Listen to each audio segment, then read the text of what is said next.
ब्रह्मर्षि स्वामी सच्चिदानंद जी, श्रीमठ स्वामी शुभंगानंदा जी, स्वामी शारदानंद जी, सभी पूज्य संतगण, सरकार में मेरे साथी श्री जॉर्ज कुरियन जी, संसद में मेरे साथी श्री अडूर प्रकाश जी, अन्य सभी वरिष्ठ महानुभाव, देवी और सज्जनों, पिन्ने एंडे एल्ला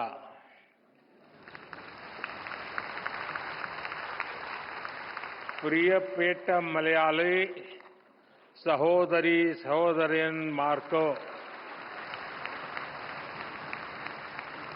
एंडे विनीतमाय नमस्कारों।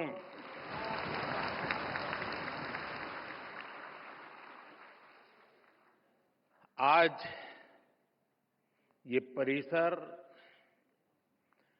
देश के इतिहास की एक अभूतपूर्व घटना को याद करने का साक्षी बन रहा है। एक ऐसी ऐतिहासिक घटना जिसने न केवल हमारे स्वतंत्रता आंदोलन को नई दिशा दी, बल्कि स्वतंत्रता के उद्देश्य को, आजाद भारत के सपने को ठोस मायने दिए। 100 साल पहले श्री नारायण गुरु और महात्मा गांधी की वो मुलाकात आज भी उतनी ही प्रेरक है, उतनी ही प्रासंगिक है। 100 साल पहले हुई वो मुलाकात सामाजिक समरसता के लिए, विकसित भारत के सामूहिक लक्ष्यों के लिए आज भी ऊर्जा के बड़े स्रोत की तरह है। इस ऐतिहासिक अवसर पर मैं श्री नारायण गुरु के चरणों में प्रणाम करता हूं। मैं गांधी जी को भी अपनी श्रद्धांजलि अर्पित करता हूं। भाई बहनों, श्री नारायण गुरु के आदर्श पूरी मानवता के लिए बहुत बड़ी पूंजी है। जो लोग देश और समाज की सेवा के संकल्प पर काम करते हैं, श्री नारायण गुरु उनके लिए प्रकाश स्तंभ की तरह है। आप सभी जानते हैं कि समाज के शोषित, पीड़ित, वंचित वर्ग से मेरा किस तरह का नाता है, और इसलिए आज भी मैं जब समाज के शोषित, वंचित वर्ग के लिए बड़े निर्णय लेता हूं, तो मैं गुरुदेव को जरूर याद करता हूं। 100 साल पहले के वो सामाजिक हालत, सदियों की गुलामी के कारण आई विकृतियां, लोग उस दौर में उन बुराइयों के खिलाफ बोलने से डरते थे, लेकिन श्री नारायण गुरु ने विरोध की परवाह नहीं की। वो कठिनाइयों से नहीं डरे, क्योंकि उनका विश्वास समरसता और समानता में था। उनका विश्वास सत्य, सेवा और सौहार्द में था। यही प्रेरणा हमें सबका साथ, सबका विकास का रास्ता दिखाती है।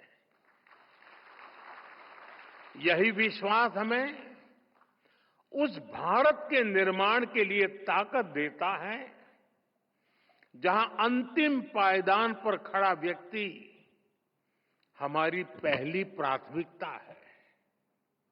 साथियों, शिवगिरी मठ से जुड़े लोग और संत जन भी जानते हैं कि श्री नारायण गुरु में और शिवगिरी मठ में मेरी कितनी अगाध आस्था रही है। मैं भाषा तो नहीं समझ पा रहा था, लेकिन पूज्य सच्चिदानंद जी जो बातें बता रहे थे, वो पुरानी सारी बातें याद कर रहे थे। और मैं भी देख रहा था कि उन सब बातों पर आप बड़े भाव विभोर होकर के उसके साथ जुड़ जाते थे। और मेरा सौभाग्य है कि मठ के पूज्य संतों ने हमेशा मुझे अपना स्नेह दिया है। मुझे याद है 2013 में, तब तो मैं गुजरात में मुख्यमंत्री था, जब केदारनाथ में प्राकृतिक आपदा आई थी, तब शिवगिरी मठ के कई पूज्य संत वहां फंस गए थे, कुछ भक्तजन भी फंस गए थे। शिवगिरी मठ ने वहां फंसे लोगों को सुरक्षित निकालने के लिए भारत सरकार का संपर्क नहीं किया था। प्रकाश जी, बुरा मत मानना। शिवगिरी मठ ने, मैं एक राज्य का मुख्यमंत्री था, मुझे आदेश दिया और इस सेवक पर भरोसा किया कि भाई ये काम तुम करो। और ईश्वर कृपा से सभी संत, सभी भक्तजन को सुरक्षित में ला पाया था। साथियों, वैसे भी मुश्किल समय में हमारा सबसे पहला ध्यान उसकी ओर जाता है जिसे हम अपना मानते हैं, जिस पर हम अपना अधिकार समझते हैं। और मुझे खुशी है कि आप अपना अधिकार मुझ पर समझते हैं। शिवगिरी मठ के संतों के इन अपनेपन से ज्यादा आत्मिक सुख की बात मेरे लिए और क्या हुई। साथियों, मेरा आप सबसे एक रिश्ता काशी का भी है।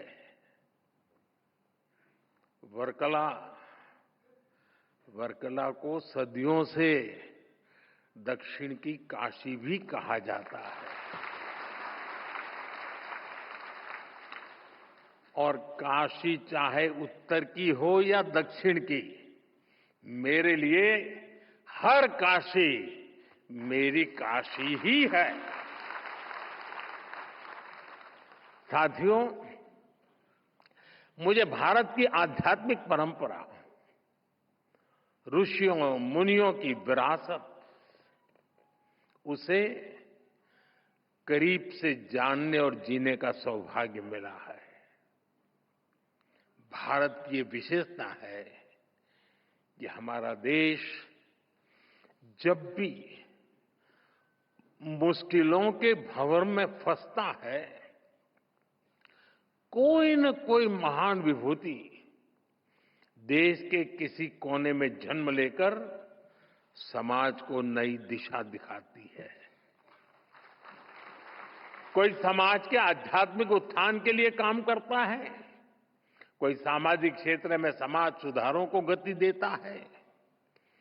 श्री नारायण गुरु ऐसे ही महान संत थे। निवृत्ति पंचकम और आत्मोपदेश शतकम जैसी उनकी रचनाएं ये अद्वैत और अध्यात्म के किसी भी स्टूडेंट के लिए गाइड की तरह हैं।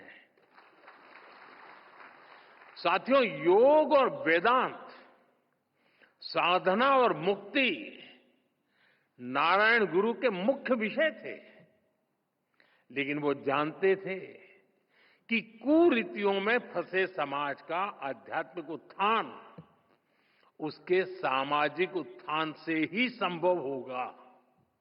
इसलिए उन्होंने अध्यात्म को समाज सुधार और समाज कल्याण का एक माध्यम बनाया।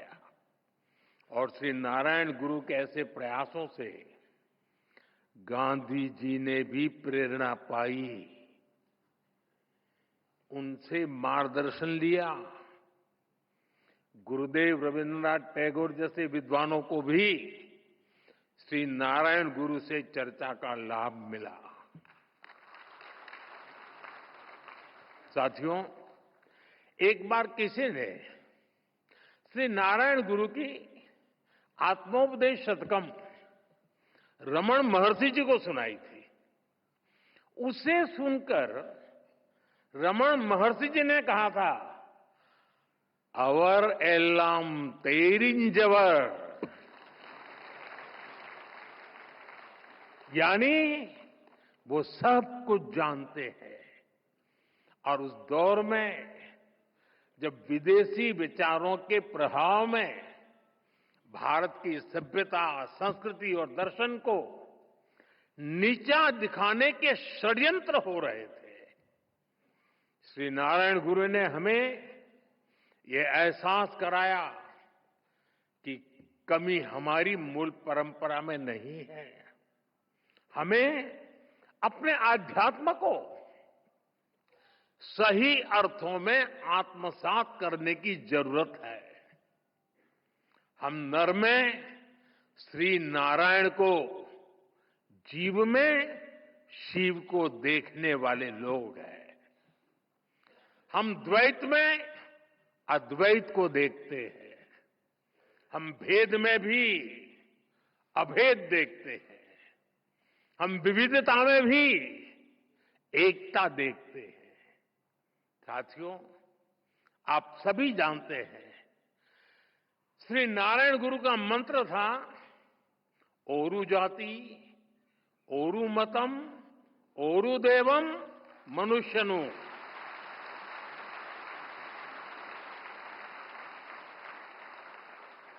यानी पूरी मानवता की एकता, जीव मात्र की एकता, ये विचार भारत की जीवन संस्कृति का मूल है, उसका आधार है। आज भारत उस विचार को विश्व कल्याण की भावना से विस्तार दे रहा है। आप देखिए, अभी हाल ही में हमने विश्व योग दिवस मनाया। इस बार योग दिवस की थीम थी, yoga for one earth one health, यानी एक धरती एक स्वास्थ्य। इसके पहले भी भारत ने विश्व कल्याण के लिए वन वर्ल्ड वन हेल्थ जैसे इनिशिएटिव शुरू किया है। आज भारत सस्टेनेबल डेवलपमेंट की दिशा में वन सन, वन अर्थ, वन ग्रिड जैसे ग्लोबल मूवमेंट को भी लीड कर रहा है। आपको याद होगा 2023 में भारत ने जब G20 समिट को होस्ट किया था, हमने उसकी भी थीम रखी थी, one earth, one family, one future. हमारे इन प्रयासों में वसुधैव कुटुंबकम की भावना जुड़ी हुई है। श्री नारायण गुरु जैसे संतों की प्रेरणा जुड़ी हुई है। साथियों, श्री नारायण गुरु ने एक ऐसे समाज की परिकल्पना की थी जो भेदभाव से मुक्त हो। मुझे संतोष है कि आज देश सैचुरेशन अप्रोच पर चलते हुए भेदभाव की हर गुंजाइश को खत्म कर रहा है। लेकिन आप 10-11 साल पहले की हालत को याद करिए। आजादी के इतने दशक बाद भी करोड़ों देशवासी कैसा जीवन जीने को मजबूर थे। करोड़ों परिवारों के सिर पर छत तक नहीं थी। लाखों गांवों में पीने का साफ पानी नहीं था। छोटी छोटी बीमारी में भी इलाज कराने का विकल्प नहीं। गंभीर बीमारी हो जाए तो जीवन बचाने का कोई रास्ता नहीं। करोड़ों गरीब, दलित, आदिवासी महिलाएं मूलभूत मानवीय गरिमा से वंचित थे। और ये करोड़ों लोग इतनी पीढ़ियों से इन कठिनाइयों में जीते चले आ रहे थे कि उनके मन में बेहतर जिंदगी की उम्मीद तक मर चुकी थी। जब देश की इतनी बड़ी आबादी ऐसी पीड़ा और निराशा में थी, तब देश कैसे प्रगति कर सकता था। और इसलिए हमने सबसे पहले संवेदनशीलता को सरकार की सोच में ढाला। हमने सेवा को संकल्प बनाया। इसी का परिणाम है कि हम पीएम आवास योजना के तहत करोड़ों गरीब, दलित, पीड़ित, शोषित, वंचित परिवारों को पक्के घर दे पाए। हमारा लक्ष्य हर गरीब को उसका पक्का घर देने का है। और ये घर केवल ईंट सीमेंट का ढांचा नहीं होता, उसमें घर की संकल्पना साकार होती है, तमाम जरूरी सुविधाएं होती है। हम 4 दीवारों वाली इमारत नहीं देते, हम सपनों को संकल्प में बदलने वाला घर देते हैं। इसलिए पीएम आवास योजना के घरों में गैस, बिजली, शौचालय जैसी हर सुविधा सुनिश्चित की जा रही है। जल जीवन मिशन के तहत हर घर तक पानी पहुंचाया जा रहा है। ऐसे आदिवासी इलाकों में जहां कभी सरकार पहुंची ही नहीं, आज वहां विकास की गारंटी पहुंच रही है। आदिवासियों में, उसमें भी जो अति पिछड़े आदिवासी हैं, हम उनके लिए पीएम जनमन योजना शुरू की है। उससे आज कितने ही इलाकों की तस्वीर बदल रही है। इसका परिणाम ये है कि समाज में अंतिम पायदान पर खड़े व्यक्ति में भी नई उम्मीद जगी है।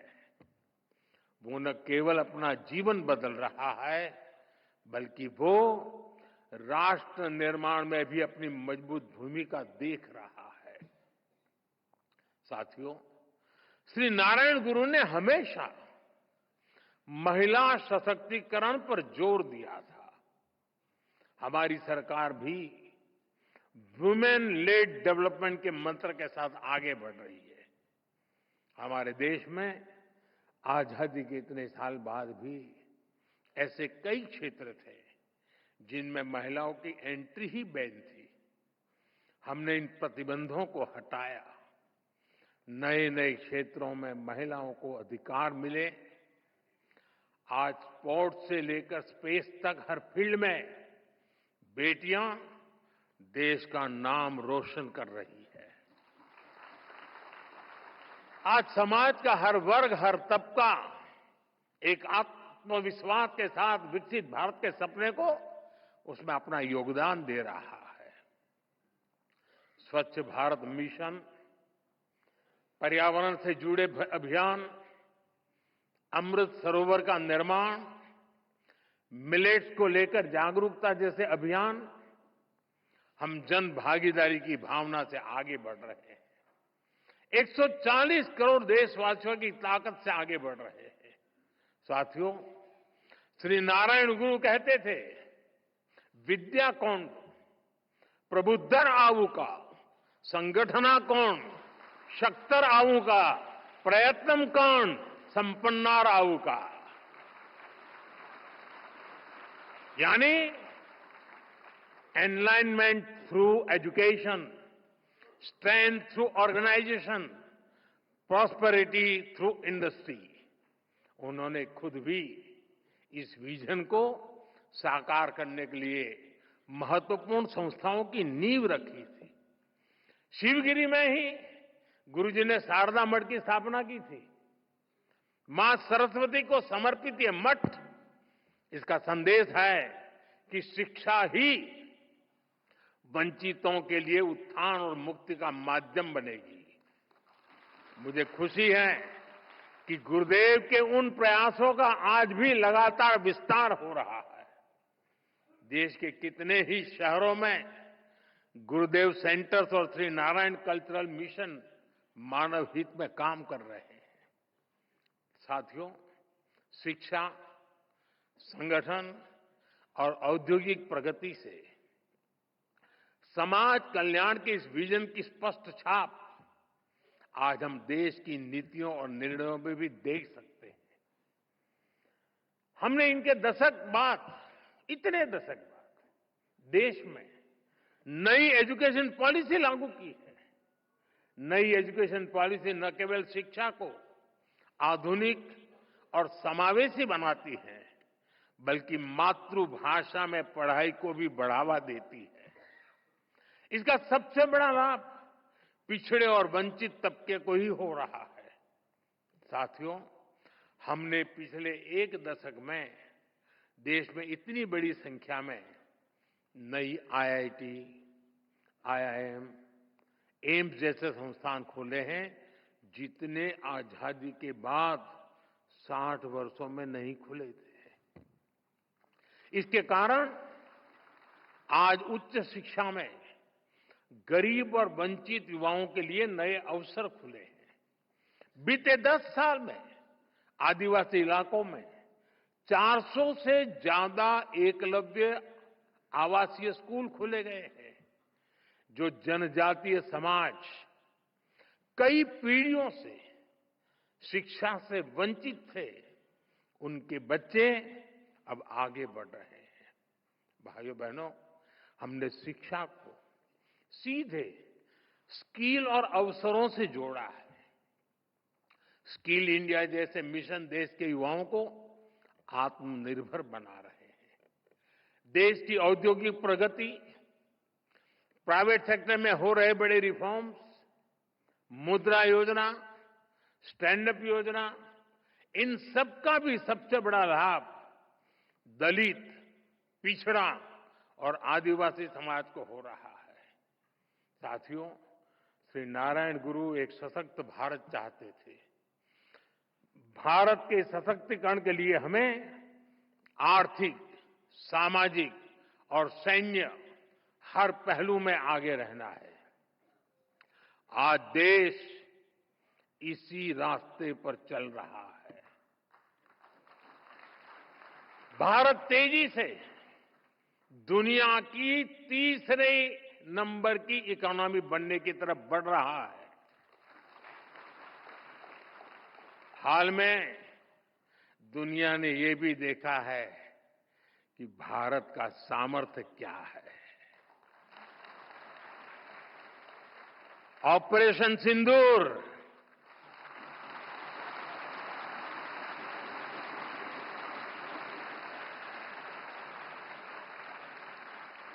ऑपरेशन सिंदूर आतंकवाद के खिलाफ भारत की कठोर नीति को दुनिया के सामने एकदम स्पष्ट कर दिया है। हमने दिखा दिया है कि भारतीयों का खून बहाने वाले आतंकियों के लिए कोई भी ठिकाना सुरक्षित नहीं है।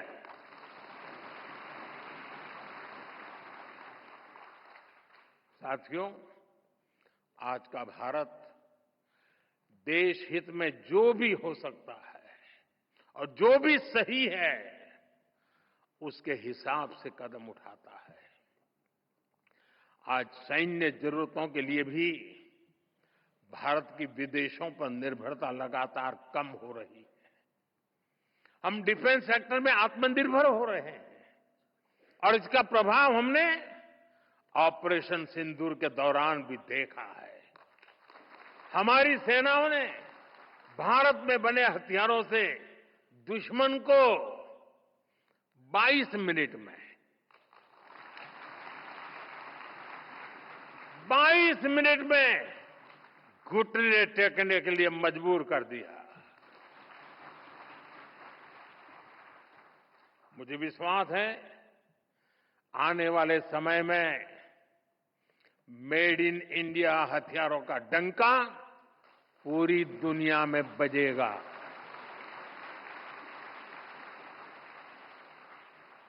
साथियों, देश के संकल्पों को पूरा करने के लिए हमें श्री नारायण गुरु की शिक्षाओं को जन जन तक पहुंचाना है।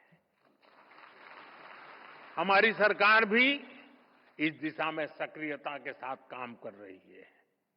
हम शिवगिरी सर्किट का निर्माण करके श्री नारायण गुरु के जीवन से जुड़े तीर्थ स्थानों को जोड़ रहे हैं। मुझे विश्वास है उनके आशीर्वाद, उनकी शिक्षाएं अमृतकाल की हमारी यात्रा में देश को रास्ता दिखाती रहेंगी। हम सब एक साथ मिलकर विकसित भारत के सपने को पूरा करेंगे। श्री नारायण गुरु का आशीर्वाद हम सभी पर बना रहे, इसी कामना के साथ मैं शिवगिरी मठ के सभी संतों को फिर से नमन करता हूं। आप सबका बहुत बहुत धन्यवाद। नमस्कार।